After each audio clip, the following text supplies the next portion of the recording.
আসসালামু আলাইকুম রহমতুল্লাহ বারকাতু। Hi viewers, আজকে আপনাদের দেখাও দাও আমার ছাদ বাগানের দুইটা ছাদ বাগান, একটার মধ্যে কি কি গাছ ফল আছে। এটা হলো চেরি। আপনারা দেখতে পেতেছেন পুরা গাছ আলহামদুলিল্লাহ চেরি দিয়ে ভর্তি হয়ে গেছে, ঝাঁকে ঝাঁকে চেরি। তো এই চেরিগুলো লাল থেকে কালো হয়। এখন লাল দেখতেছেন, এটা পুরা পাকা হয়ে গেলে এটা কালো রূপ ধারণ করবে।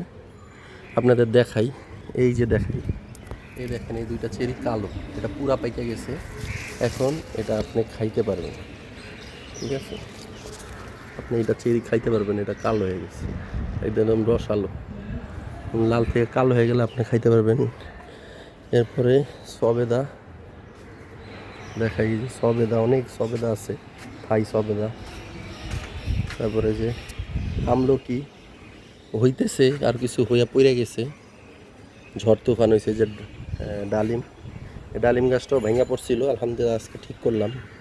এটা আমড়া গাছ, এটা হলো সবেদা, এই যে বড় বড় সবেদা, মাশাল্লাহ। এটাও ডালিম।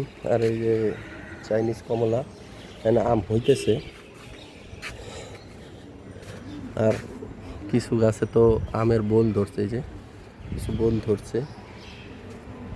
আর এগুলো হলো পেয়ারা গাছ, যেগুলো পেয়ারা সংরক্ষণ করার জন্য আমরা প্লাস্টিক বানছি।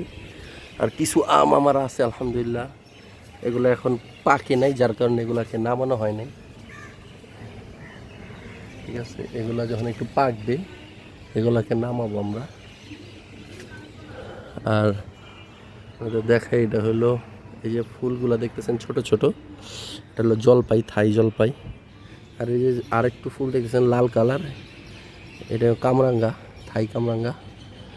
তো বড় পেয়ারা গাছে ঝাঁকে ঝাঁকে পেয়ারা আছে, পেয়ারাগুলা সংরক্ষণ করতে পারি নাই, সময় পাইতেছি না।